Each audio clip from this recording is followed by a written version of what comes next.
മാസപ്പടി കേസിൽ നിയമോപദേശം തേടി ഇഡി. മുഖ്യമന്ത്രിയുടെ മകൾ വീണ വിജയൻ, വീണയുടെ കമ്പനിയായ എക്സാലോജിക്ക്, CMRL എന്നിവർക്ക് സമൻസ് നൽകി വിളിപ്പിക്കുന്നതിലാണ് നിയമോപദേശം.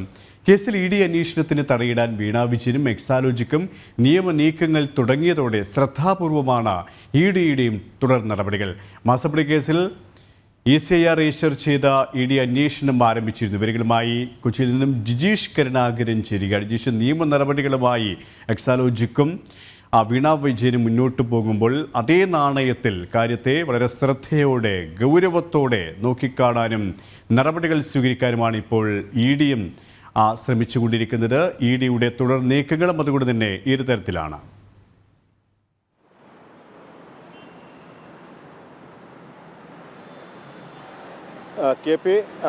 കെ പി സൂചിപ്പിച്ചതുപോലെ തന്നെ ഒരു ഭാഗത്ത് ഇഡിയുടെ അന്വേഷണം തടയാൻ മാസപ്പടി കേസിൽ എൻഫോഴ്സ്മെന്റ് ഡയറക്ടറേറ്റ് കൂടി അന്വേഷണം ആരംഭിക്കുകയും കള്ളപ്പണ ഇടപാടുകളിലേക്ക് കൂടി അതിന്റെ അന്വേഷണം നീളുകയും എല്ലാം ചെയ്ത പശ്ചാത്തലത്തിൽ ആ അന്വേഷണം എങ്ങനെയും തടസ്സപ്പെടുത്താനുള്ള നീക്കം നേരത്തെ SFIO അന്വേഷണം ആരംഭിച്ചപ്പോൾ അത് തടയാനുള്ള എക്സലോജിക്കിന്റെയും വീണ വിജയന്റെയും ഒക്കെ നീക്കങ്ങൾ നമ്മൾ കണ്ടതാണ്.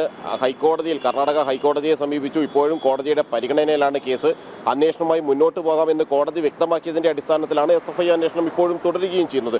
സമാനമായി തന്നെ ഇഡി അന്വേഷണത്തെയും തടയിടാൻ വേണ്ടിയും അത് തടസ്സപ്പെടുത്താനുമുള്ള നീക്കം, നിയമ നീക്കങ്ങളിലൂടെ ചോദ്യം ചെയ്യാനുള്ള സാധ്യത മുന്നിൽ കണ്ടുകൊണ്ട് തന്നെയാണ് കൃത്യമായ നിയമോപദേശത്തിന്റെ അടിസ്ഥാനത്തിൽ എൻഫോഴ്സ്മെന്റ് ഡയറക്ടറേറ്റ് മുന്നോട്ട് പോകാൻ തീരുമാനിച്ചതും അങ്ങനെ നിയമോപദേശം തേടിയിരിക്കുകയും ചെയ്തിരിക്കുന്നത്. അതായത് ഇനി ചോദ്യം ചെയ്യാൻ വിളിപ്പിക്കേണ്ട ആളുകളുടെ ഒരു പട്ടികയിൽ ഉൾപ്പെട്ട ആളുകൾ, അവരെ ചോദ്യം ചെയ്യുന്നതിൽ ഏതെങ്കിലും തരത്തിലുള്ള നിയമ തടസ്സങ്ങളുണ്ടോ, അവർക്കെതിരായ തെളിവുകൾ എത്രമാത്രം ശക്തമാണ് എന്നത് സംബന്ധിച്ചെല്ലാമുള്ള കാര്യങ്ങൾ ഈ നിയമ വിദഗ്ധർ കൂടി ആലോചിച്ച ശേഷമായിരിക്കും തീരുമാനമെടുക്കുക. പ്രത്യേകിച്ച് എക്സലോജിക്കിന് ഇനി നോട്ടീസ് നൽകേണ്ടതുണ്ട്. ഈ കേസ് എൻഫോഴ്സ്മെന്റ് ഡയറക്ടറേറ്റ് പ്രാഥമിക റിപ്പോർട്ട് ECIR എൻഫോഴ്സ്മെന്റിന്റെ അന്വേഷണ റിപ്പോർട്ട് തയ്യാറാക്കിയതിന് ശേഷം, പ്രഥമ വിവര റിപ്പോർട്ട് തയ്യാറാക്കിയതിന് ശേഷം അന്വേഷണത്തിലേക്ക് കടന്ന ഇഡിയെ സംബന്ധിച്ചിടത്തോളം ആദ്യം ചോദ്യം ചെയ്യേണ്ടത് എക്സലോജിക്കിന്റെ പ്രതിനിധികളെയാണ്. വീണ വിജയൻ സ്വാഭാവികമായും ചോദ്യമുനയിലേക്ക് എത്തും.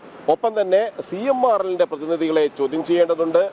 CMRLുമായി ബന്ധപ്പെട്ടിട്ടുള്ള മറ്റ് പൊതുമേഖലാ സ്ഥാപനങ്ങളിൽ നിന്ന് പ്രധാനപ്പെട്ട വിവരങ്ങൾ ശേഖരിക്കണം. വീണ വിജയന്റെ കമ്പനിയായ എക്സലോജിക്കിന് പല ഘട്ടങ്ങളിലായി പണം കൈമാറിയിട്ടുള്ള പല സേവനങ്ങളുടെ പേരിലെന്ന് പറയുകയും എന്നാൽ ഏതെങ്കിലും സേവനങ്ങൾ തിരികെ നൽകിയതായി കണ്ടെത്തുകയും ചെയ്തിട്ടില്ലാത്ത ഈ കമ്പനികൾക്ക് നൽകിയ പണവുമായി ബന്ധപ്പെട്ടും ഈ ചോദ്യം ചെയ്യലുകൾ ഉണ്ടാകേണ്ടതുണ്ട്. അതുകൊണ്ട് തന്നെയാണ് ഇപ്പോൾ ലഭിച്ചിരിക്കുന്ന തെളിവുകൾ എത്രമാത്രം മുന്നോട്ട് പോകാൻ കഴിയുന്നതാണ്. അതിന്റെ അടിസ്ഥാനത്തിൽ ആദ്യഘട്ടത്തിൽ ആർക്കെല്ലാമാണ് ചോദ്യം ചെയ്യൽ നോട്ടീസ് നൽകേണ്ടത്, സമൻസ് നൽകേണ്ടത്, വിളിച്ചു വരുത്തേണ്ടത് എന്നീ കാര്യങ്ങളാണ് പ്രധാനമായും നിയമോപദേശത്തിലൂടെ എൻഫോഴ്സ്മെന്റ് തേടുന്ന വിവരങ്ങൾ എന്ന് പറയുന്നത്. മാത്രമല്ല ഇതുമായി ബന്ധപ്പെട്ടുകൊണ്ട് ഏറ്റവും സുപ്രധാനമായ ഒരു കാര്യമെന്ന് പറയുന്നത് ഈ കേസിൽ ഇതുമായി ആദ്യം തന്നെ 2021 തന്നെ എൻഫോഴ്സ്മെന്റ് ഡയറക്ടറേറ്റ് നിരവധി വിവരങ്ങൾ ശേഖരിച്ചിരുന്നു. അതിൽ പ്രധാനമെന്ന് പറയുന്നത് SFIO അന്വേഷണത്തിന് ഒപ്പം തന്നെ ഇൻകം ടാക്സ് അന്വേഷണം നടക്കുന്ന ഘട്ടത്തിൽ അവർ ശേഖരിച്ചിട്ടുള്ള പ്രധാനപ്പെട്ട വിവരങ്ങളുണ്ട്. ഇൻകം ടാക്സ് വിവരങ്ങൾ ശേഖരിച്ചിട്ടുണ്ട്. ആ വിവരങ്ങളുടെ കൂടി അടിസ്ഥാനത്തിൽ രേഖകൾ പരിശോധിച്ചിരുന്നു എൻഫോഴ്സ്മെന്റ് ഡയറക്ടറേറ്റ്. പ്രാഥമിക അന്വേഷണത്തിന്റെ ഭാഗമായിട്ടായിരുന്നു ഈ രേഖകൾ പരിശോധിച്ചത്. അതിന്റെ തുടർച്ചയായിട്ട് തന്നെ ഇതുമായി ബന്ധപ്പെട്ടുകൊണ്ട് കൂടുതൽ വിപുലമായ അന്വേഷണ ഘട്ടത്തിലേക്ക് തന്നെയാണ് ഇതുമായി ബന്ധപ്പെട്ട് കടക്കുകയും ചെയ്യുന്നത്. ഒപ്പം തന്നെ ഈ രേഖകൾ പരിശോധിച്ചതിന് ശേഷം, ഈ രേഖകൾ പരിശോധിച്ചതിന്റെ അടിസ്ഥാനത്തിൽ എൻഫോഴ്സ്മെന്റ് ഡയറക്ടറേറ്റ് ഒരു റിപ്പോർട്ട് തയ്യാറാക്കിയിരുന്നു. പ്രാഥമിക അന്വേഷണ വിവര ശേഖരണ റിപ്പോർട്ട് തയ്യാറാക്കിയിരുന്നു. ആ റിപ്പോർട്ടിന്റെ അടിസ്ഥാനത്തിൽ എത്രമാത്രം മുന്നോട്ട് പോകാൻ കഴിയുമെന്ന കാര്യമാണ് പ്രധാനമായും ഇഡി പരിശോധിക്കുക. ഇതിന് ശേഷം ഈ ആളുകൾക്കെല്ലാം തന്നെ നോട്ടീസ് നൽകും. അതിൽ ഏറ്റവും പ്രധാനമെന്ന് പറയുന്നത് എക്സലോജിക്കിന് നൽകുന്ന നോട്ടീസാണ്. വീണ വിജയനെ ഇതുമായി ബന്ധപ്പെട്ട് ചോദ്യം ചെയ്യാൻ വിളിപ്പിക്കുന്നുണ്ട്. CMRLന് നോട്ടീസ് നൽകും. ഇതെല്ലാം പ്രധാനമായും ഓരോരുത്തർക്കെതിരെയുമുള്ള തെളിവുകൾ കോർത്തിണക്കിയായിരിക്കും, തെളിവുകളുടെ അടിസ്ഥാനത്തിലായിരിക്കും ഇത്തരത്തിലുള്ള ഒരു നീക്കത്തിലേക്ക് അന്വേഷണ സംഘം കടക്കുക. മാത്രമല്ല നേരത്തെ SFIO ചോദ്യം ചെയ്യൽ നോട്ടീസ് നൽകിയ അതേ ആളുകൾക്ക് തന്നെയായിരിക്കും എൻഫോഴ്സ്മെന്റ് ഡയറക്ടറേറ്റും ആദ്യഘട്ടത്തിൽ ചോദ്യം ചെയ്യുക. കാരണം SFIOയുടെ അന്വേഷണം, സീരിയസ് ഫ്രോഡ് ഇൻവെസ്റ്റിഗേഷൻ ഓഫീസിന്റെ അന്വേഷണം നിലവിൽ ഈ കേസുമായി ബന്ധപ്പെട്ട് തുടരുകയാണ്. 2 മാസത്തോളമായി അന്വേഷണ ഘട്ടത്തിലാണ് ഉള്ളത്. 8 മാസത്തിനുള്ളിൽ വിശദമായ റിപ്പോർട്ട് സമർപ്പിക്കേണ്ടതുണ്ട്. അതേ പശ്ചാത്തലത്തിൽ തന്നെയാണ് ഇൻകം ടാക്സിന്റെ പ്രധാനപ്പെട്ട കണ്ടെത്തലുകളും വിവരങ്ങളും എല്ലാം ഉള്ളത്. ഇഡിയെ സംബന്ധിച്ചിടത്തോളം ഈ കേസിൽ മുഖ്യമായും അന്വേഷിക്കുന്ന വിവരങ്ങൾ എന്ന് പറയുന്നത് കള്ളപ്പണ ഇടപാടുകളുമായി ബന്ധപ്പെട്ട കേസുകളാണ്. കള്ളപ്പണ ഇടപാടുകൾ ഇതിൽ നടന്നിട്ടുണ്ടോ എന്ന കാര്യം പരിശോധിക്കുന്നു. ഈ കമ്പനികൾ പലതും വീണ വിജയന്റെ എക്സലോജിക്കിലേക്ക് പണം നിക്ഷേപിച്ചത് അത് നൽകിയത് ഏതെങ്കിലും സേവനത്തിന് നൽകിയ പ്രത്യുപകാരമായിട്ടാണോ, അല്ല മറിച്ച് കള്ളപ്പണം വെളുപ്പിക്കുന്നതിന്റെ ഇടപാടുകളുടെ ഭാഗമായിട്ടാണോ എക്സലോജിക്കിലേക്ക് ഈ പണം എത്തിച്ചത് എന്ന കാര്യം അന്വേഷണ സംഘം പരിശോധിക്കുന്നുണ്ട്. ഒപ്പം ഫെമ ലംഘനങ്ങളുമായി ബന്ധപ്പെട്ട് വിദേശ നാണ്യവിനിമയ ചട്ട ലംഘനങ്ങൾ നടത്തിയിട്ടുണ്ടോ എന്നും വിദേശ കമ്പനികളിൽ നിന്നും വിദേശ രാജ്യങ്ങളിൽ നിന്നും ഈ കമ്പനികൾക്ക് 12 കമ്പനികളാണ് കേരളത്തിൽ പ്രവർത്തിക്കുന്ന 12 കമ്പനികൾ മാത്രം വീണ വിജയനുമായി സാമ്പത്തിക ഇടപാടുകൾ നടത്തിയിട്ടുണ്ട്. വീണ വിജയന്റെ അജീഷ്, ഇവിടെ ഏറ്റവും ശ്രദ്ധേയമാകുന്നത് ഇത്തരം ഈ 12 കമ്പനികൾക്ക് വീണ വിജയന്റെ കമ്പനി എക്സാലോജിക്കുമായി ഇടപാടുകൾ നടന്നിട്ടുണ്ട്.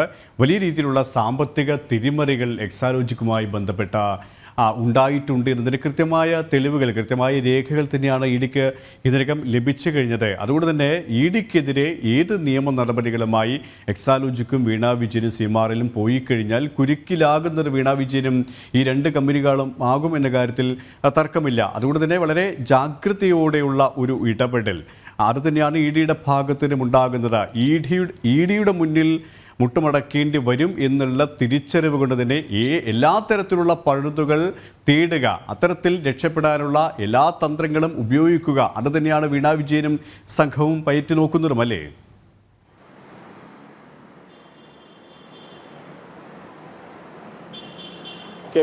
കെ പി പറഞ്ഞതുപോലെ തന്നെ അന്വേഷണ സംഘത്തെ സംബന്ധിച്ചിടത്തോളം ഏതെങ്കിലും തരത്തിൽ പ്രതിരോധത്തിലാകുന്ന യാതൊരു സാഹചര്യവും നിലവിലില്ലാതെ SFIയെ സംബന്ധിച്ചിടത്തോളം ആണെങ്കിലും എൻഫോഴ്സ്മെന്റ് ഡയറക്ടറേറ്റിനെ സംബന്ധിച്ചിടത്തോളം ആണെങ്കിലും, കാരണം ഈ അന്വേഷണ ഏജൻസികളെല്ലാം തെളിവുകൾ കോർത്തിണക്കി തന്നെയാണ് മുന്നോട്ട് പോകുന്നത്. SFIയുടെ കൈവശം ഈ സാമ്പത്തിക ഇടപാടുകളുടെ 1,72,00,000 രൂപ വീണ വിജയനും വീണ വിജയന്റെ കമ്പനിക്കും കൈമാറിയതിന്റെ രേഖകളുണ്ട്. എന്ത് സേവനത്തിനാണ് എന്ന് പലവട്ടം ആവർത്തിച്ച് ആവശ്യപ്പെട്ടിട്ടും CMRLന് അതിന് മറുപടി നൽകാൻ കഴിഞ്ഞില്ല. CMRLന്റെ അനുബന്ധ കമ്പനിയായിട്ടുള്ള മറ്റ് കമ്പനികൾ വഴി വലിയ തോതിലുള്ള സാമ്പത്തിക എംപവർ ഇന്ത്യ അടക്കമുള്ള കമ്പനികൾ വഴി സാമ്പത്തിക ഇടപാടുകൾ നടന്നിട്ടുണ്ട്. ഏതാണ്ട് 78 ലക്ഷം രൂപയോളം എംപവർ ഇന്ത്യ വീണ വിജയന്റെ എക്സലോജിക്കിന് പണം കടമായി നൽകിയിട്ടുണ്ട്, അല്ലെങ്കിൽ വായ്പയായി നൽകിയിട്ടുണ്ട്. ഇതൊന്നും തന്നെ തിരിച്ചടച്ചതിന് രേഖകളില്ല. അങ്ങനെ ഈ പണം നൽകിയതെല്ലാം തന്നെ എന്തിനായിരുന്നു, ഏത് പ്രത്യുപകാരം, ഏത് കാര്യത്തിനുള്ള പ്രത്യുപകാരമായിരുന്നു എന്നാണ് മനസ്സിലാക്കാനുള്ളത്. സ്വാഭാവികമായും കോടതിയിൽ പോയാൽ ഇതെല്ലാം തന്നെ ചോദ്യം ചെയ്യപ്പെടും, അല്ലെങ്കിൽ അന്വേഷണ സംഘത്തിനെ യാതൊരു തരത്തിലും അത് പ്രതിരോധപരമായി ബാധിക്കില്ല എന്നതിന്റെ ഏറ്റവും പ്രധാനപ്പെട്ട ദൃഷ്ടാന്തം എന്ന് പറയുന്നത്, നേരത്തെ SFIO അന്വേഷണത്തെ ചോദ്യം ചെയ്തുകൊണ്ട് കർണാടക ഹൈക്കോടതിയെ സമീപിച്ചിരുന്നു എക്സലോജിക്കും വീണ വിജയനും. അന്ന് കോടതി പറഞ്ഞത്, എന്തിനാണ് അന്വേഷണം തടസ്സപ്പെടുത്താൻ ശ്രമിക്കുന്നത്, അന്വേഷണം മുന്നോട്ട് പോകട്ടെ, അന്വേഷണം തടസ്സപ്പെടുത്തരുത്. മാത്രമല്ല അവർ ആവശ്യപ്പെടുന്ന രേഖകൾ, നിലവിൽ SFIO ആണ് അന്വേഷണം നടത്തുന്നത്, SFIO ആവശ്യപ്പെടുന്ന രേഖകളെല്ലാം തന്നെ ഹാജരാക്കണം, ആവശ്യപ്പെടുന്ന ഘട്ടത്തിൽ ആവശ്യപ്പെടുന്ന സമയത്ത് ആ രേഖകൾ നൽകാൻ തയ്യാറാകണം എന്ന കാര്യമാണ് പ്രധാനമായും കോടതി ചൂണ്ടിക്കാണിച്ചിരിക്കുന്നത്. മാത്രമല്ല കോടതിയുടെ പരിഗണനയിലാണ് ആ കേസ് ഉള്ളത്. സമാനമായി തന്നെ നേരത്തെ KSIDCയുമായി ബന്ധപ്പെട്ട് അടക്കം ഹൈക്കോടതിയുടെ പരിഗണനയിൽ ഈ കേസുകൾ പരിഗണനയ്ക്ക് വന്നപ്പോഴും, മാസപ്പടി കേസുകൾ പരിഗണനയ്ക്ക് വന്നപ്പോഴും കോടതിയും അതുതന്നെയായിരുന്നു വ്യക്തമാക്കിയത്, ആ അന്വേഷണം മുന്നോട്ട് പോകട്ടെ, എൻഫോഴ്സ്മെന്റ് ഡയറക്ടറേറ്റ് അന്വേഷണം അതിന്റെ നിയമാനുസൃതമായി തന്നെ മുന്നോട്ട് പോകട്ടെ എന്ന കാര്യം. മാത്രമല്ല സഹകരിക്കണം, ഇത്തരം ഘട്ടങ്ങളിൽ അന്വേഷണവുമായി ചോദ്യം ചെയ്യാൻ നോട്ടീസ് നൽകുന്ന ആളുകൾ സഹകരിക്കുകയാണ് വേണ്ടത് എന്ന കാര്യം കോടതി വ്യക്തമാക്കുകയും ചെയ്തിട്ടുണ്ട്. അതുകൊണ്ട് തന്നെ കൃത്യമായ തെളിവുകളുടെ അടിസ്ഥാനത്തിലും രേഖകളുടെ അടിസ്ഥാനത്തിലും സാമ്പത്തിക ഇടപാടുകൾ നടന്നതിന്റെ വിവരങ്ങളുടെയും ബാങ്ക് സ്റ്റേറ്റ്മെന്റുകളുടെയും എല്ലാം അടിസ്ഥാനത്തിൽ അന്വേഷണം മുന്നോട്ട് കൊണ്ടുപോകുന്ന എൻഫോഴ്സ്മെന്റ് ഡയറക്ടറേറ്റിനെ സംബന്ധിച്ചിടത്തോളം ഏതെങ്കിലും തരത്തിലുള്ള തടസ്സങ്ങൾ നിലവിൽ, അല്ലെങ്കിൽ അന്വേഷണം മുന്നോട്ട് കൊണ്ടുപോകുന്നതിന്റെ തടസ്സങ്ങളില്ല. എന്നാൽ ചോദ്യം ചെയ്യപ്പെടാനുള്ള സാധ്യത പോലും ഇല്ലാതാക്കിക്കൊണ്ട് കൃത്യമായ വിവരങ്ങൾ കോർത്തിണക്കിക്കൊണ്ട് മുന്നോട്ട് പോവുക എന്നൊരു നിർദ്ദേശമാണ്. പ്രത്യേകിച്ച് എൻഫോഴ്സ്മെന്റ് ഡയറക്ടറേറ്റിന്റെ ഉന്നത ഉദ്യോഗസ്ഥർ തന്നെയാണ് നേരിട്ട് ഈ അന്വേഷണങ്ങൾക്കെല്ലാം മേൽനോട്ടം വഹിക്കുന്നത്. ജോയിന്റ് ഡയറക്ടറുടെ നേരിട്ടുള്ള അന്വേഷണ പരിധിയിലാണ് മാസപ്പടി കേസുമായി ബന്ധപ്പെട്ടുള്ള അന്വേഷണം നടക്കുന്നത്. ഈ കള്ളപ്പണ ഇടപാടുകൾ നടന്നിട്ടുണ്ടോ എന്നത് സംബന്ധിച്ച് പരിശോധന നടക്കുന്നത്. ഇവിടെ ഡെപ്യൂട്ടി ഡയറക്ടർ അടക്കമുള്ള കൊച്ചി യൂണിറ്റിലെ ഡെപ്യൂട്ടി ഡയറക്ടർ അടക്കമുള്ളവർ നേരിട്ട് ഈ അന്വേഷണത്തിന് നേതൃത്വം വഹിക്കുമ്പോൾ തന്നെ ജോയിന്റ് ഡയറക്ടറുടെ മേൽനോട്ടത്തിലാണ് അന്വേഷണം പുരോഗമിക്കുന്നത്. കേസുമായി ബന്ധപ്പെട്ട് ആദ്യം പ്രഥമ വിവര റിപ്പോർട്ട് തയ്യാറാക്കുന്നതിന്റെ ആദ്യപടി നടപടികളെല്ലാം തന്നെ പൂർത്തിയാക്കിയത് ചെന്നൈ യൂണിറ്റിലായിരുന്നു. അതായത് കൃത്യമായി തന്നെ ഏതെങ്കിലും തരത്തിലുള്ള സ്വാധീനങ്ങൾക്ക് വിധേയമാകാതെ പൂർണ്ണമായും തന്നെ ഈ അന്വേഷണത്തിൽ എല്ലാ കള്ളികളും വെളിച്ചത്ത് കൊണ്ടുവരിക, എല്ലാ തട്ടിപ്പുകളും, ഇതുമായി ബന്ധപ്പെട്ട് നടന്നുള്ള തട്ടിപ്പുകൾ, എന്തിന് പണം നൽകിയതിലെ ദുരൂഹതകൾ എല്ലാം തന്നെ വ്യക്തമാക്കുന്ന, വെളിവാക്കുന്ന വിശദമായ ഒരു അന്വേഷണം തന്നെയാണ് ഇക്കാര്യത്തിൽ എൻഫോഴ്സ്മെന്റ് ഡയറക്ടറേറ്റ് നടത്തുന്നത്. ഈ ആളുകളെ ചോദ്യം ചെയ്യുമ്പോൾ സ്വാഭാവികമായും വീണ വിജയൻ നൽകേണ്ടി വരുന്ന പ്രധാനപ്പെട്ട ഒരു മറുപടി എന്ന് പറയുന്നത്, എങ്ങനെയാണ് എക്സോലോജിക്കിന് ഈ സ്ഥാപനങ്ങൾ പണം നൽകിയത്, അതിന് ഏതെങ്കിലും തരത്തിൽ സേവനം നൽകി എന്ന ഒഴുക്കൻ മട്ടിലുള്ള മറുപടി കൊണ്ട് അതിനെ മറികടക്കാൻ കഴിയില്ല. സ്വാഭാവികമായും അങ്ങനെ സേവനങ്ങൾ നൽകിയിട്ടുണ്ടെങ്കിൽ അത് എന്തെല്ലാം സേവനങ്ങളാണ്, ഏതെല്ലാം കാലഘട്ടത്തിൽ നൽകി, എപ്പോഴെല്ലാമാണ് അത് നൽകിയത്. IT സേവനങ്ങളാണെങ്കിൽ എന്ത് IT സേവനം നൽകി? കാരണം CMRനെ സംബന്ധിച്ചിടത്തോളം യാതൊരു IT സേവനവും നൽകിയതായി വിവരങ്ങളില്ല. എന്നാൽ അതൊരു കോൺട്രാക്റ്റ് ആയിരുന്നു, കാലങ്ങളോളം നിലനിൽക്കുന്ന പരസ്പര കരാറാണ്. എന്തെങ്കിലും IT സേവനങ്ങൾ നൽകേണ്ടി വന്നാൽ നൽകുമെന്ന ഒരു ഉറപ്പിന്റെ പേരിലാണ് ഇത്തരത്തിൽ പണം നൽകിയത് എന്നായിരുന്നു പറഞ്ഞിരുന്നത്.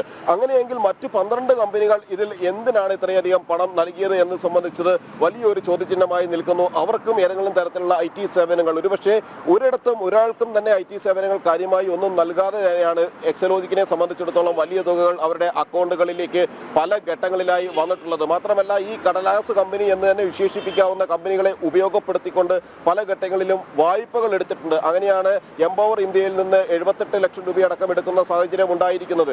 ഈ കടലാസ് കമ്പനികളെ കൃത്യമായി തന്നെ CMRL ഉപയോഗപ്പെടുത്തിയിട്ടുണ്ട്, ഒപ്പം വീണ വിജയന്റെ എക്സലോജിക്കും ഉപയോഗപ്പെടുത്തിയിട്ടുണ്ട് എന്ന് തന്നെയാണ് പ്രാഥമിക അന്വേഷണത്തിൽ SFIOയ്ക്ക് മനസ്സിലായിട്ടുള്ളത്. അത് തന്നെയാണ് ഇൻകം ടാക്സിന്റെ അന്വേഷണത്തിൽ വ്യക്തമായിട്ടുള്ളത്. സ്വാഭാവികമായും ഈ 2 അന്വേഷണങ്ങളുടെ ചൂടുപിടിച്ച് തന്നെയാണ് എൻഫോഴ്സ്മെന്റ് ഡയറക്ടറേറ്റിന്റെ EDയുടെ അന്വേഷണവും അടുത്ത ഘട്ടത്തിൽ ഈ ആഴ്ച തന്നെ ഏറ്റവും നിർണായക നീക്കങ്ങൾ നടക്കുന്നത്. കൊച്ചിയിൽ നിന്നും ജിജീഷ് കരുണാകരനാണ് വിശദാംശങ്ങൾ നൽകിയത്.